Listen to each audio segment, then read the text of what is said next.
Om Swastiastu, kembali bersama saya. Kali ini saya akan membahas pelajaran matematika dengan materi yang akan saya bahas, yaitu tentang sudut antara garis dan bidang. Materi ini merupakan kelanjutan dari materi bangun ruang atau bangun 3 dimensi. Nah, apa itu sudut antara garis dan bidang?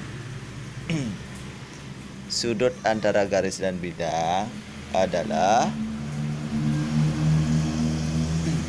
sudut lancip yang dibentuk antara garis, sudut lancip yang dibentuk antara garis, ya, misalkan garis BC, sudut lancip yang dibentuk antara garis yang diproyeksikan pada bidang, artinya diproyeksikan dia menembus bidang. Sudah. Nah, misal sekarang ada garis EG. Mana dia garis EG? Ini dia, saya tarik garis EG. Nah, itu dia.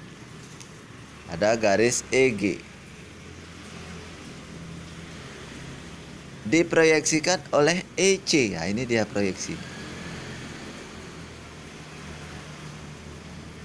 Sehingga sudut nanti yang dicari adalah sudut ini. EG diproyeksikan oleh EC pada bidang. Pada bidang apa dia? Pada bidang CEG. CEG. Sehingga sudut yang dibentuk mana yang paling lancip, itu yang dicari. Nah, ini dia kan. Sudut yang dibentuk adalah sudut CEG sama dengan alfa. Misalkan ini sudutnya alfa. Nah, seperti itu. CEG atau alfa. Nah, seperti itu ya. Nah, untuk lebih memahami, sekarang kita coba masuk ke contoh.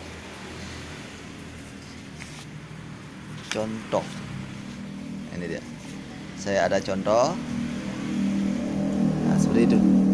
Diketahui kubus ABCD EFGH dengan panjang rusuk 4 cm. Hitunglah besar sudut antara garis BG. Ini dia. Besar sudut antara garis BG dan bidang ACGE. Nah, bidangnya ACGE. Ini dia bidangnya. Yang horizontal itu dicari. Pertama, kita cari karena panjang ini 4 cm, kita cari panjang BG. Panjang BG, cari BG. BG adalah, ini dia miringnya BG. Ini 4 berarti kan? Sini 4. BG sama dengan akar, gunakan Pitagoras. Apa? BC kuadrat ditambah CG kuadrat sama dengan akar 4 kuadrat tambah 4 akar 16 kali 2 berapa? 4 akar cm. Itu dia. Ketemu di sana 4 cm. Berikutnya sekarang kita tentukan di sini sudutnya sekarang. Di mana EC dan bidang, besar sudut EC dan besar garis EC, besar garis BG dan bidang ACGE. Nah, di sini sudutnya kita belum tahu karena proyeksinya belum ada kan? Proyeksinya belum ada. Kalau proyeksinya kita belum ada, kita sekarang proyeksikan dia dulu supaya ini dia menembus bidang. Ya. Hasil proyeksinya kita buat ya seperti ini. Ini kalau kita langsung ambil ini ketemunya kemana? Sementara bidangnya ke sini. kalau ke sini nggak mungkin nyaplir dia, lepas dia dengan ini kan.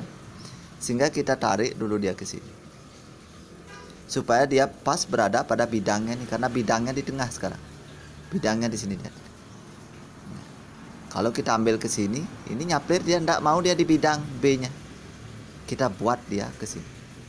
Kita proyeksikan sehingga BG ini nanti kita proyeksikan ini tengah-tengah. Ini dia proyeksi. Nah, sehingga bidang yang dicari adalah bidang ini dia. Misalkan ini sudutnya alfa. Nah, seperti itu. Seperti itu dia cari. Misalkan itu alfa dengan kalau alfanya di situ berarti siku-sikunya di mana? Siku-sikunya di situ. Di situ dia siku-siku. Nah, udah. Nah, kalau sudah, sekarang baru kita mencari. Nah, sudut yang dibentuk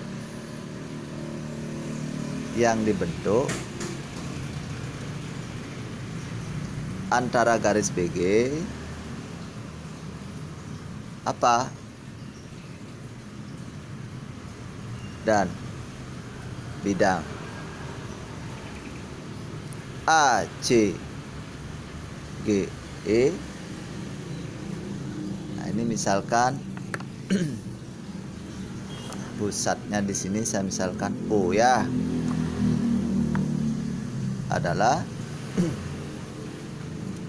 Adalah sudut apa dia? BGO atau sama dengan sudut alfa. Itu dia jadinya. Sama dengan sudut alfa. Nah, saya pindahkan sekarang gambarnya ya. Ini saya pindahkan gambarnya, ini siku-sikunya di sini. Sehingga kalau ini saya tarik gambarnya kan begitu dia. Itu dia gambarnya kan. Ini siku-siku di sini. Ini O, B, G. Saya putar dia menjadi begini. O, siku-siku di sini. B, G. Begitu dia jadi gambar. Nah, jadinya dia seperti itu. Di mana tadi miring ini berapa? Ini 4 akar 2. Di sini dia miringnya 4 akar 2. Itu 4 akar 2. Ini asalnya dari ini dia. Asalnya dari ini. Di mana BD sama dengan BG.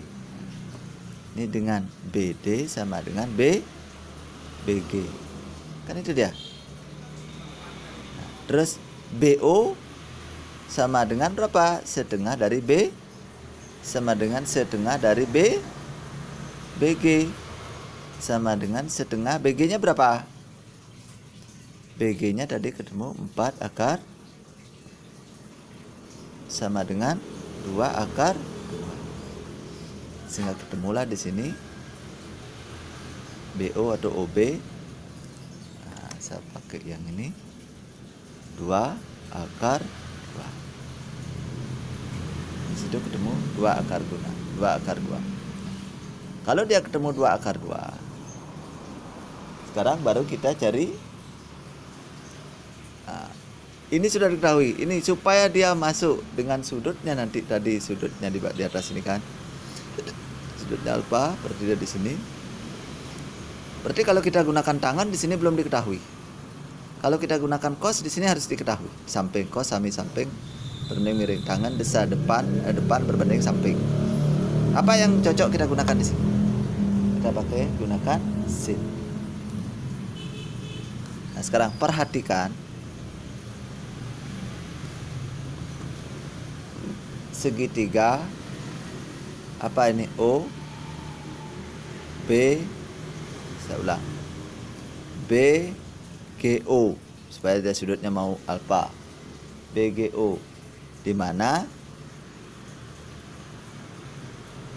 OG di sini tegak lurus dengan OB.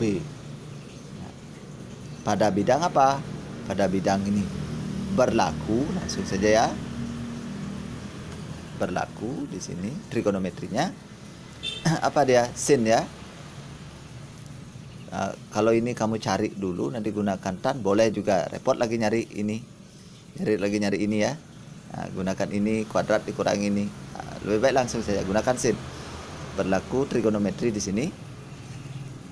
Maka sin alfa sama dengan sin demi depan berbanding miring de per mi sama dengan OB per BG sama dengan OB nya 2 akar 2 per 4 akar 2 habis setengah, sehingga alfa arkes kan dia arkes sin setengah. Artinya begini, sin yang nilainya setengah, sin berapa? Sin yang berapa besar sudut yang nilai sinnya setengah, itu maksudnya.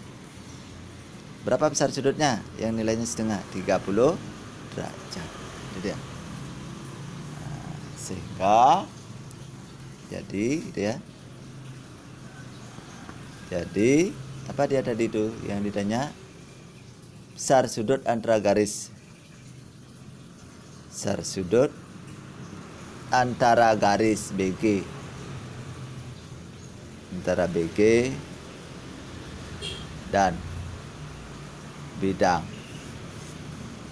A C G E ini adalah 30 adalah berapa? 30 derajat.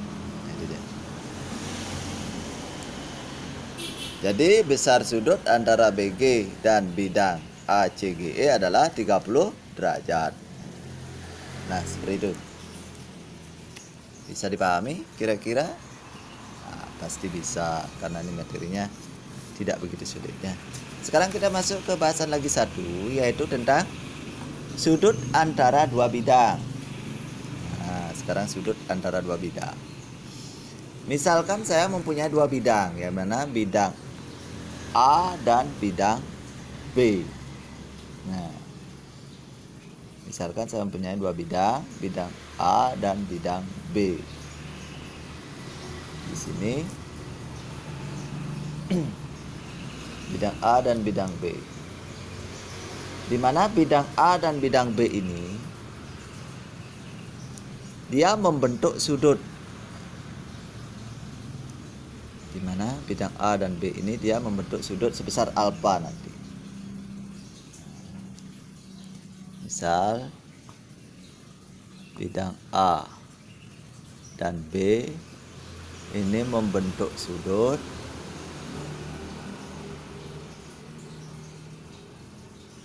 sebesar alfa. Nah,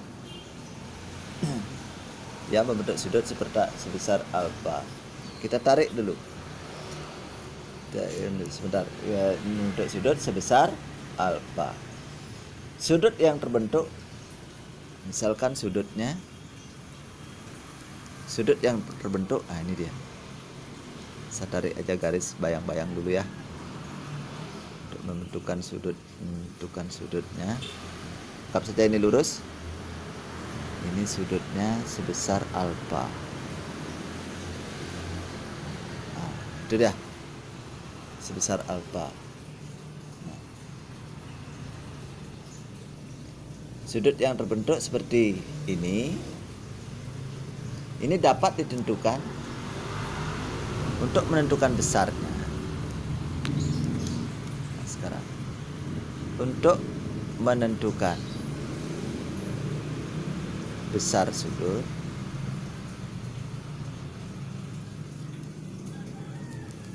dapat ditentukan dengan langkah-langkah sebagai berikut. Nah, silakan kalian yang tulis ya. Dengan langkah-langkah sebagai berikut. Yang pertama, tandai titik potong kedua bidang. Misalkan titik Q. Dia berpotongan di mana? Ini. Dia berpotongan di sini kan? Ini, misalkan ini titik Q. Ini titik potongnya, ini misalkan titik G. Di perpotongan di sini. Yang pertama, tandai titiknya, misalkan titik G. Yang kedua, buat garis K pada bidang A. Ini misalkan saya tarik garis. Ini garis K pada bidang A melalui, nah dia melalui ini. Kalau diproyeksikan dia menembus bidang karena dia berpotongan, dia menembus B ya. Melalui titik Q pada bidang B. Dan garis L, sekarang garis L dia. Nah, ini garis L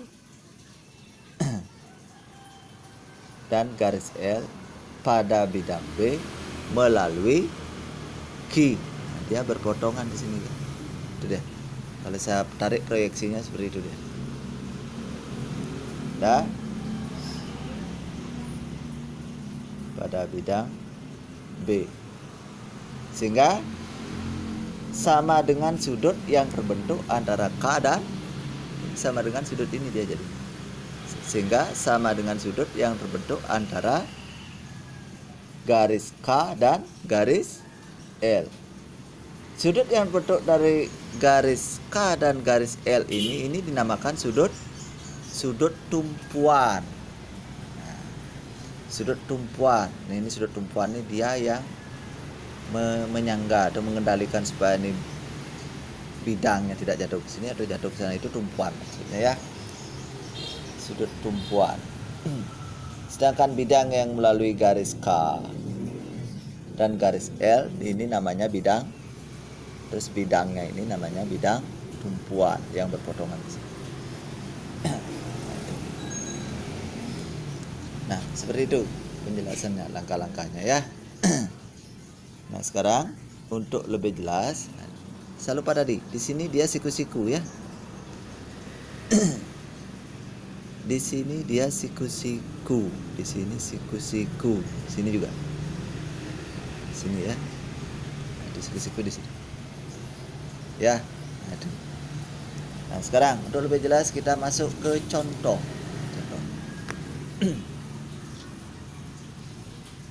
Contoh, suatu kubus PQRS DUVW memiliki panjang rusuk 5 cm. Ini 5 cm. Tentukan besar sudut yang dibentuk antara bidang PQRS. Ini dia. Saya bayangi aja dulu ya. Nah, biar gampang mengingat.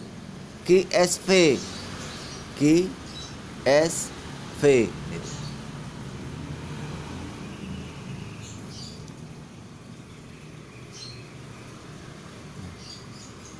QSV itu dia. Sehingga kalau saya tarik lagi, nah sudut itu yang dicari. Nah, sekarang kita cari dulu QR, QV, cari QV. Di sini QV sama dengan, dia miringkan, ini 5, di sini 5 juga. Akar 5 kuadrat tambah 5, kan gitu dia. QR kuadrat ditambah RV kuadrat, saya langsung 5 kuadrat tambah 5 akar 25 kali 5 akar 2. Itu dia ya, asal dia kubus. Kalau 7 akar 2 nanti miringnya, kalau 9 akar 2, 100 akar 2 gitu dia. Ya. Tinggal begitu saja. Selanjutnya, bidang PQRS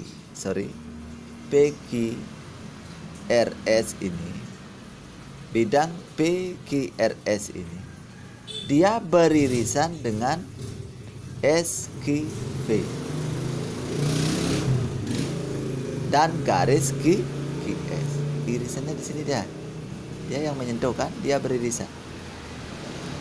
PQR beririsan dengan apa? SQV dan digaris apa? SQ. Jadi sudut yang dibentuk nanti sudut apa? Lihat proyeksinya. Apa kita gunakan memproyeksikan supaya dia menembus ini? Karena ini ada 2 bidang, ya. Tidak mungkin bidang ini langsung sekaligus menembus karena ini segitiga di sini. Maka ini kita bagi 2. Ini dia jadi. Nah, inilah dia proyeksinya nanti. Nah, seperti itu dia proyeksi. Kalau dia seperti itu, berarti sudut mana yang dicari? Sudut yang dicari nanti sudut ini.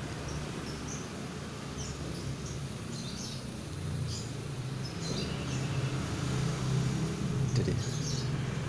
Sudut yang dicari ini. Misalkan ini sudutnya alfa. Ya.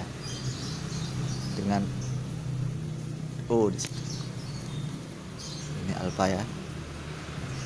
Sahabat alfa. Dengan ini adalah titiknya, misalkan saya buat titik O. Nah, seperti itu dia jadinya. Sehingga apa yang belum diketahui, miring ini sudah, yang ini sudah. Nah, kalau dia bentuknya begini, siku-sikunya di mana sekarang? Kalau dia bentuknya begini, nah, kita cari dulu OQ. Nah, miringnya ini pasti ya. Ini tegaknya. Pasti besaran. Ini miring, ini tarik ke tengah. Nah, ini dia. Sorry. Ini miring. Ini dia 5. Kita gunakan ini langsung. Di sini di garis bidang PQRS beririsan dengan SQV di garis SQ. Kan itu tadi. Sehingga sudut yang dibentuk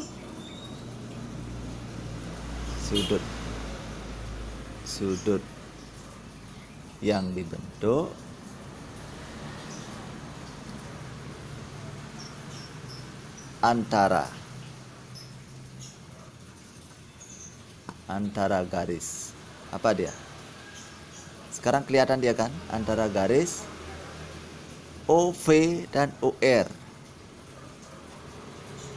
Nah, seperti penjelasan saya dari sendiri. Kenapa kita tidak menggunakan sudutnya ke sini?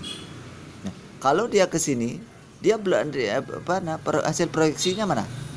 Proyeksinya ini kan. Tegak lurusnya di mana? Tidak ada. Bingung kita menentukan tegak lurus. Ya, karena hasil proyeksinya ini. Maka kita gunakan sudutnya di sini. Kalau kita mencari ini lagi, kita nyari ini lagi. Ini sama hasilnya sebenarnya ya. Sama hasilnya. Sehingga nah, coba kita gunakan ini dulu. Sehingga antara garis OV dan OR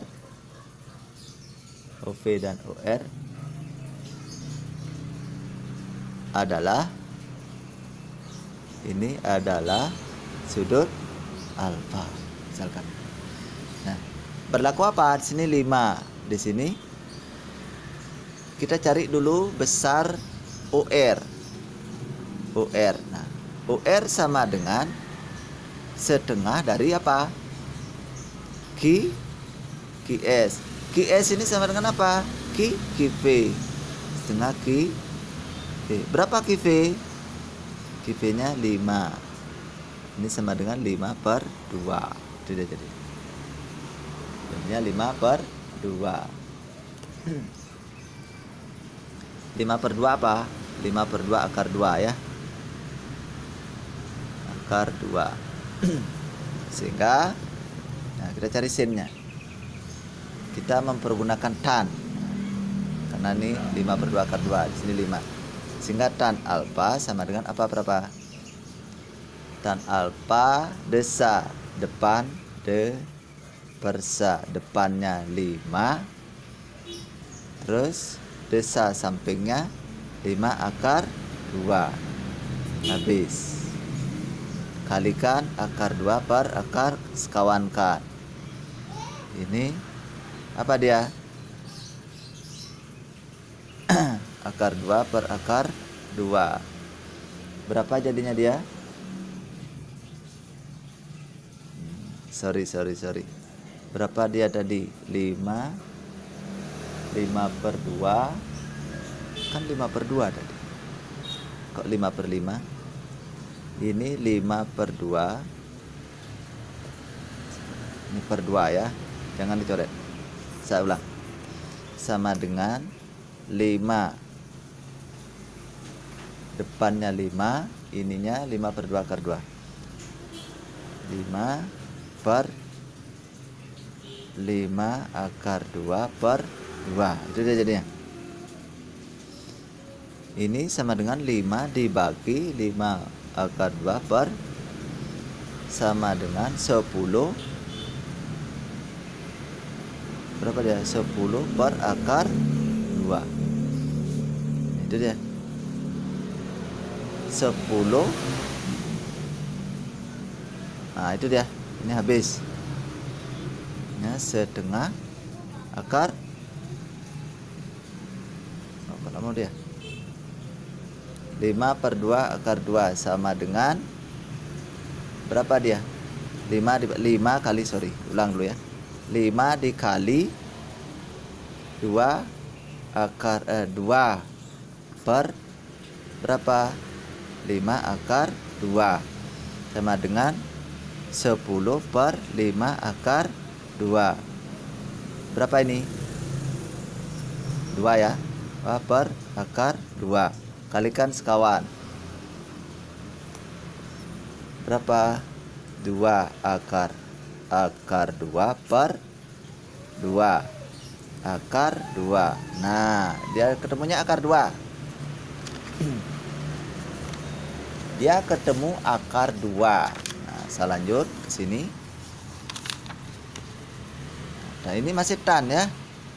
Tan alfa sama dengan akar 2, sehingga alfa sama dengan arcus tan akar 2. Nah, tan berapa yang nilainya akar 2? Ini 54,74. Ini apa namanya? Sudut yang tidak beratur atau sudut yang bukan sudut istimewa ya. Ini bisa dicari di kalkulator atau di tabel. Nah, itu ya, ada tabel tentang sudut trigonometri yang bukan sudut istimewa. Nah, seperti itu. Nah, persoalannya sekarang, kenapa kita tidak, kalau kita seandainya menggunakan ini, sama dia hasilnya nanti ya. Ini sudut ini ke sini, maka sudut ini ke sini, maka miringnya di mana? Miringnya di sini dia nanti. Ya. Itu akan lebih sulit. Kita nyari ini dulu. Nah, maka kita gunakan aja ini, lebih gampang ya. Tinggal ini dibagi 2. Nah, seperti itu. Nah, ini saya kira yang lebih mudah yang kita gunakan dalam pembahasan bagaimana cara menentukan besar sudut. Nah, sekarang selanjutnya kalian coba diutak-atik. Nah, ini soalnya. Seperti ini, silakan dibaca. Itu soal. Silakan dibaca itu bagaimana cara pengerjaan. Nah, itu ya. Seperti itu. Nah, demikian pertemuan kita kali ini, semoga bermanfaat. Sebelumnya saya mohon maaf jika ada salah kata atau salah dalam pengerjaan. Intinya caranya seperti itu. Saya akhiri. Om Santi Santi Santi Om.